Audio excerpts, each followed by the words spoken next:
Very good evening to you and welcome to Weekend Primetime News. I'm Sandro Ferdinando. Now before we get into our stories in detail, let's take a quick look at your headlines. President appoints special committee to solve the bus issue. Bus unions call off strike action. Stones pelted at SLTB buses during the strike. Life of a passenger on the line. Tear gas and water cannons fired at the parliamentary roundabout. Minister Susil Premajanta to make a revelation on the bond scam.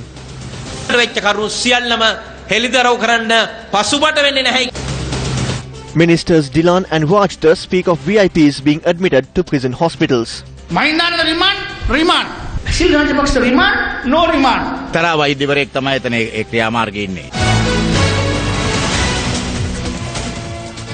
Reports of attacks on SLTB buses that operated through the private bus strike were reported today as well. One such attack has critically injured a passenger in the Anuradhapura area. Stones were pelted at an SLTB bus plying from Jaffna to Kandy in the Ikirigol area in Madavachi at around 9:30 p.m. yesterday. A passenger who was hit in the head was admitted to the Anuradhapura Teaching Hospital's intensive care unit for treatment. The injured passenger was an army soldier attached to the Karanagar army camp who was on his way home to Navalapitiya for his holidays. They are saying that we should monitor him for 24 to 48 hours. They also said that they will try their best to save his life.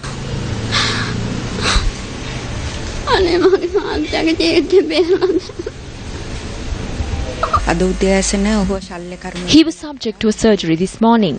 Bruises could be observed on his head. His skull had also sustained severe injuries. He is still in a critical condition.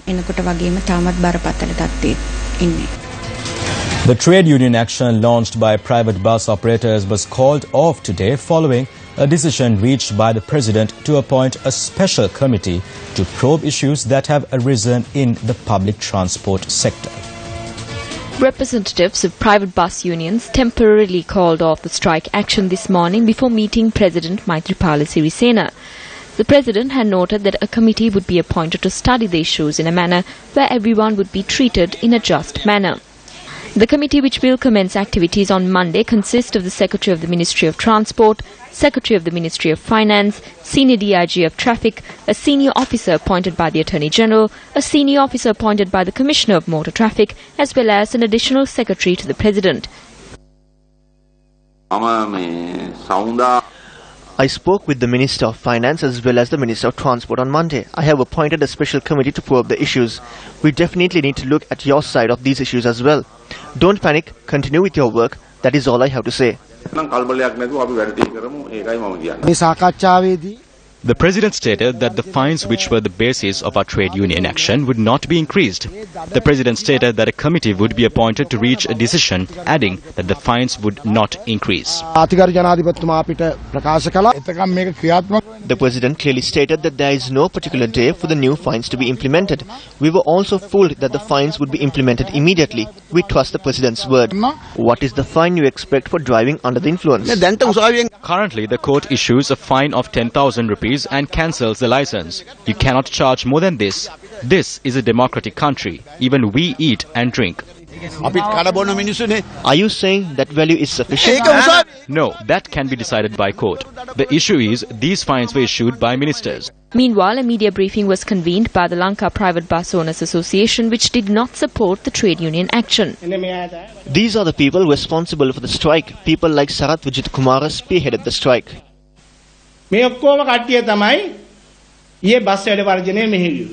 Whatever way you try to describe this, there were no buses on the roads.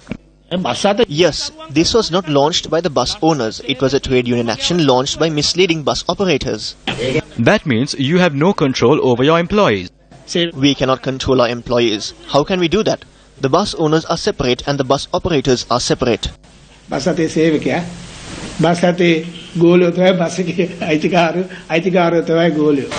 The trade union action ended in a background where a large number of SLTB buses were attacked. Even though the bus strike was called off this morning, there were insufficient buses operating on the roads today as well. An attack was launched in Yakala last night. Stones were pelted at SLTB buses in Dankoto this morning. An attack was launched on a bus plying from Kalmune to Colombo at around 9:45 p.m. yesterday in Polonnaruwa. Meanwhile, another bus plying from Colombo to Kalmune was attacked in Kurunegala. A total of 128 SLTB buses were attacked and damaged during the period in which the private bus trade union action was in effect. A total of 10 bus operators and passengers were injured in these attacks. A total of 6,100 SLTB buses were deployed for operations yesterday, and according to the chairman of the SLTB, it earned a record profit through yesterday's operations, a 38 million rupee increase, as opposed to what is earned on a regular day. Now, News First conducted a Facebook poll on the demand not to increase fines of 7 traffic offences to 25,000 rupees.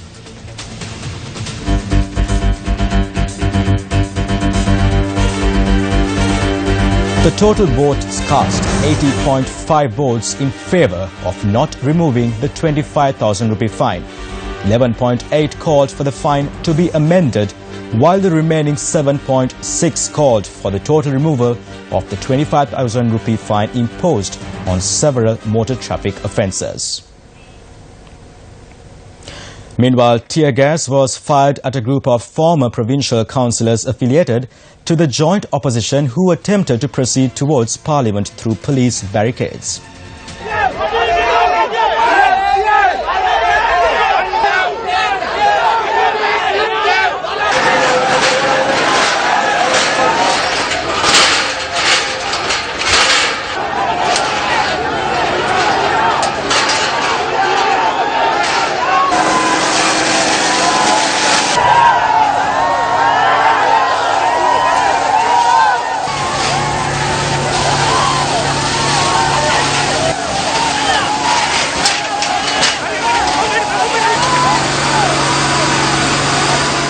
The aim of the protesters was to pressure the government to conduct the local government elections as soon as possible.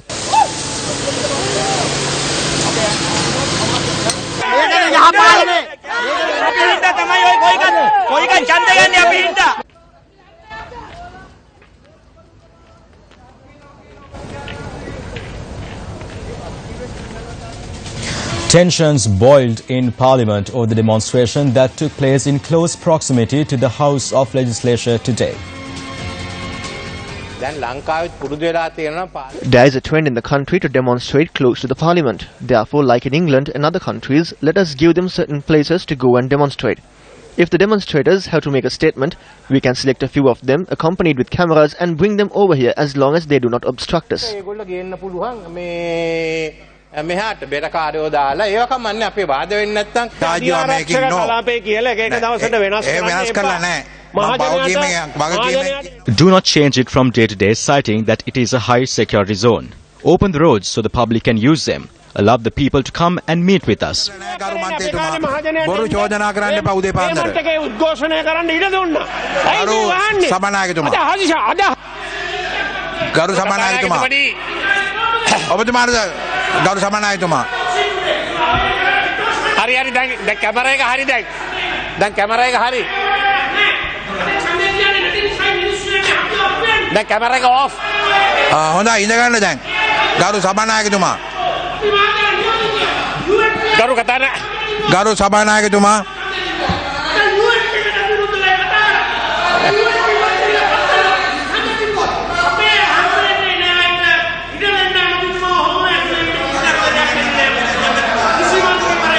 Now enough, please.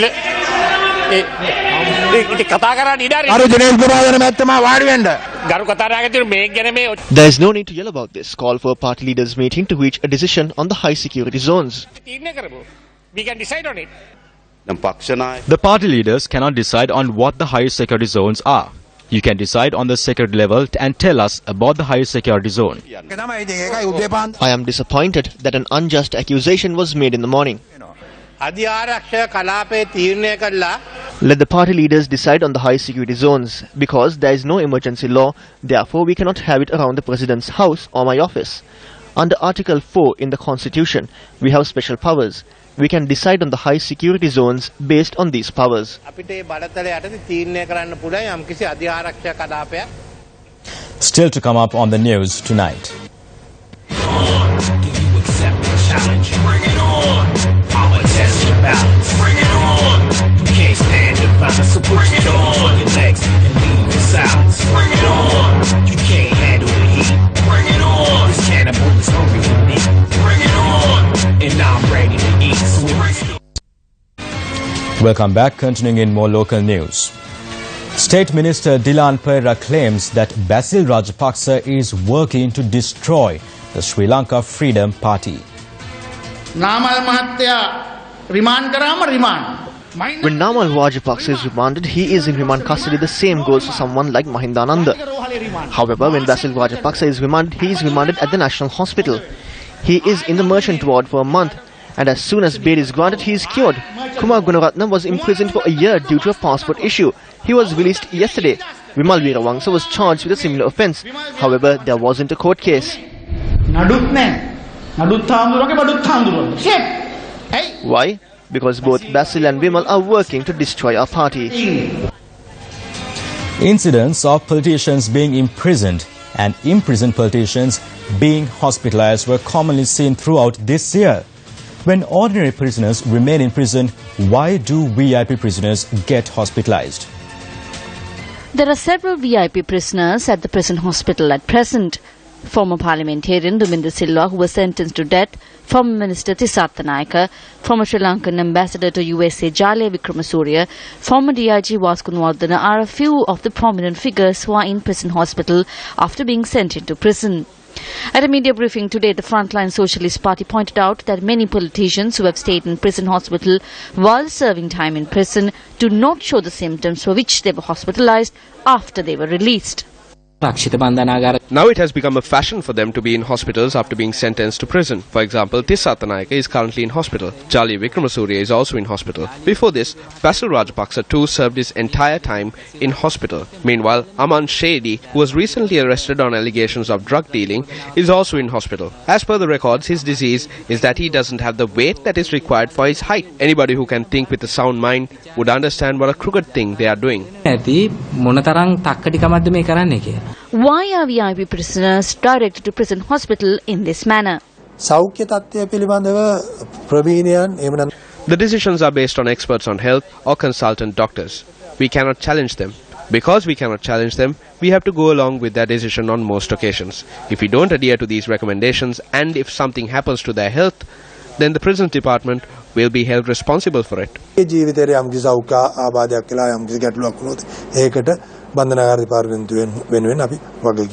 Prison hospital comes under the purview of the Ministry of Health. Accordingly, it is the Ministry of Health that is entrusted with the responsibility of looking into this.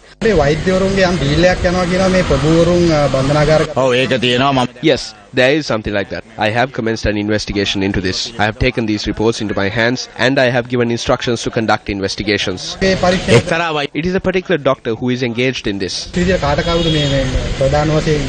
First, we need to conduct the investigation. There is a legal system in Sri Lanka.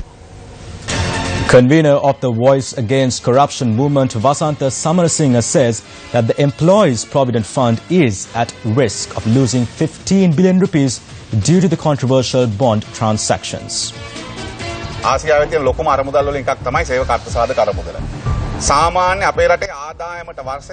EPF is one of the largest funds in Asia. It has 1.3 trillion rupees. That's roughly the country's revenue for 1 year. It provides loans to the government. 1% of this fund amounts to 13 billion. This is not a small figure. The annual profit generated through investment is around 120 billion. The EPF has become a gold mine for thieves because money is being stolen when this profit is being invested once again. The responsibility of the EPF is vested with the central bank, the monetary board and the central bank governor. These people have opened the door for thieves to loot this money as it was their own. The EPF is at the center of a massive fraud.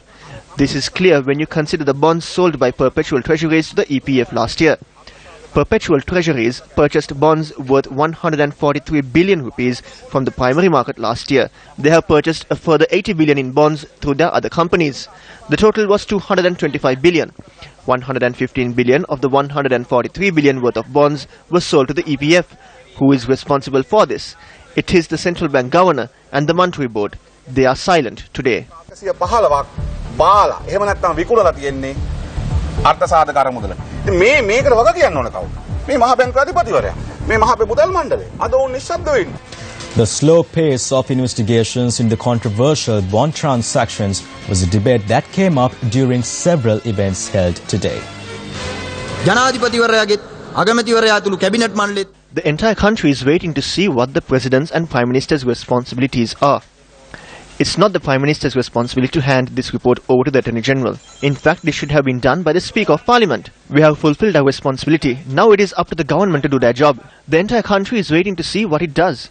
The people are not prepared to wait a long period of time to see what they do, because each transaction was a loss to the country. It was a loss suffered by the people. The organizations, individuals and workers who profited from these bonds are now investing this money in other ventures. This is the most serious issue because they are planning to purchase several media institutions as well. They are trying to invest this money in order to affect the country's economy. We need to ask the government if they are ready to allow them to escape. The Prime Minister cannot escape this responsibility. රටේ ආර්ථිකයට පාලනයට බලපෑම් කරන්න ඒ අයට ඉඩ දෙනවද කියලා අපි අහන්න ලෑස්ති. අගමැතිවරයාට ඒ වගකීමෙන් ගැලවෙන්න බෑ. උදානම් වෙනවා නම් කවුරු හරි තවදුරටත් බැඳුම් කර සිටී. If there is anyone who is preparing to protect those who are accused in the bond transactions, then we won't hesitate to reveal everything that happened after the transactions. We have everything. If there was fraud, then these people can be caught very easily. We have already handed in our recommendations on what needs to be done.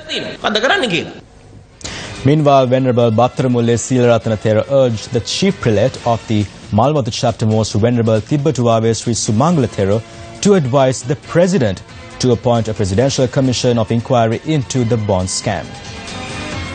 Venerable Battaramulle Seelarathanathera met with the Chief Prelate today at the Malwathu Mahavihara and handed over a letter with this request.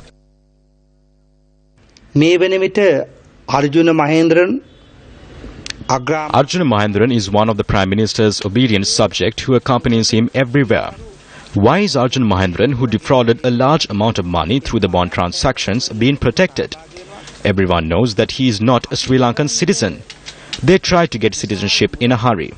If Prime Minister Ranil Wickremesinghe can't initiate legal action against him, then we urge the President to appoint a Presidential Commission to enact the law. ජනාධිපති කොමිසමක් පත් කරලා ඒ ජනාධිපති කොමිසමෙන් හරහා ඔහුට නීතිය ක්‍රියාත්මක කරන්න කියලා තමයි අද මම සංදේශය බාර දුන්නේ. Welcome back. If you were about to face an imminent danger, what would you do? Tonight, News First, Zulfiq Farzan takes you into the world of a close-contact self-defense system with realistic fight training. Just imagine someone was trying to beat you up with a stick like this. And then imagine someone holding a gun to your head like this. And then also imagine someone holding a knife to your neck like this. What would you do? Would you just run away? Or are you going to stand back and fight? Because with Krav Maga, you are never going to become the victim again.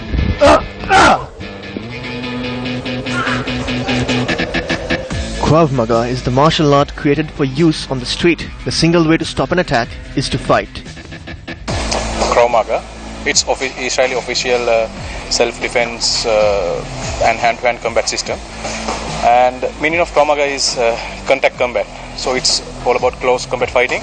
And especially when it comes to Krav Maga, it developed for street fighting. It's for streets. When it comes to real life threatening and attacking situations.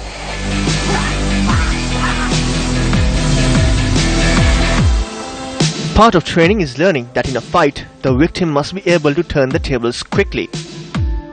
When it comes to Krav Maga, we don't escape for that kind of situation. It was a close battle, so he just came in and he just used his hands as a weapon. He just blocked the whole attack. Then again, he just do one knee kick, one groin kick and one inner knee kick. Once they are attacked, they are no longer the victim. Now the victim becomes the aggressor.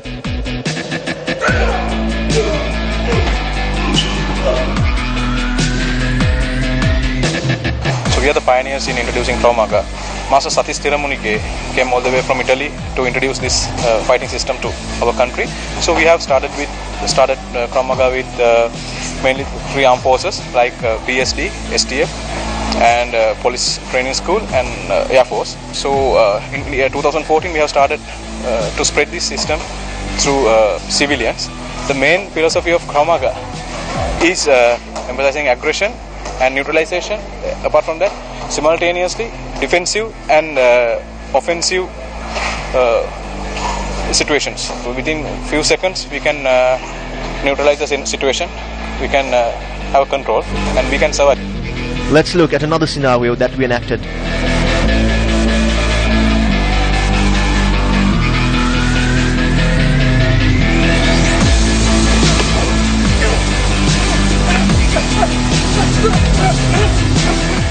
Here we don't talk about winning. It's not a sport. When it comes to sport, there is a framework. So we have to do work according to the rules and regulation. So when it comes to street, people don't care about rules. That's why Krav Maga developed.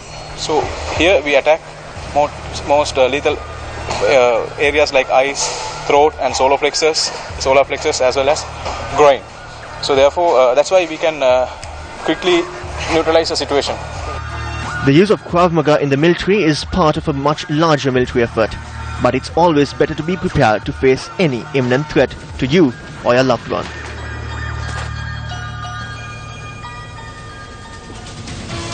The 45th National Day of the United Arab Emirates, which falls on the 2nd of December, was celebrated in Colombo yesterday.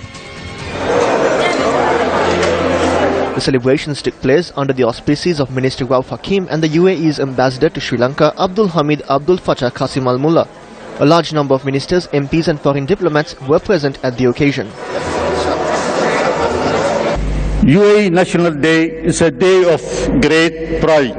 National Day marks not only an occasion where the successes achieved over the last 45 years by our nation are celebrated, but also provides a time to reflect upon the legacy left by the founding father of the UAE, the late Sheikh Zayed bin Sultan Al Nahyan, which has led to the incredible achievement of the UAE. People-to-people contacts between Sri Lanka and UAE have always been strong and growing.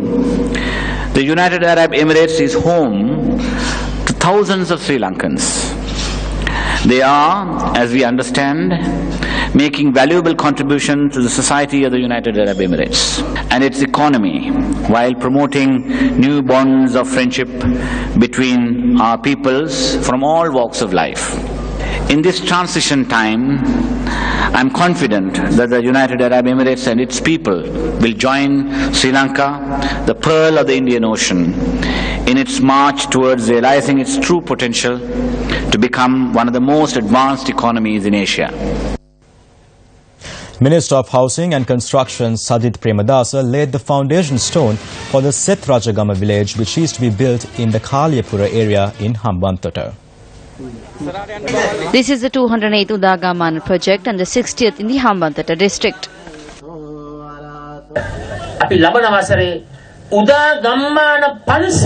We hope to build 500 Udagamana next year with government funds and funds from non-government organizations as well as private donors. With all this help, we hope to eradicate poverty.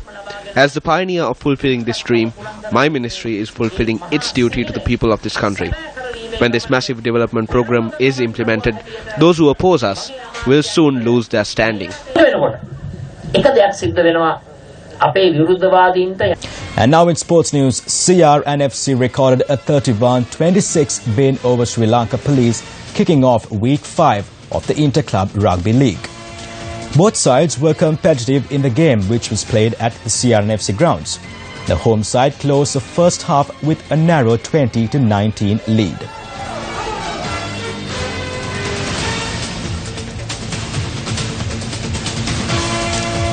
And with that, wrap up Primetime News. Do join us again tomorrow with the very latest.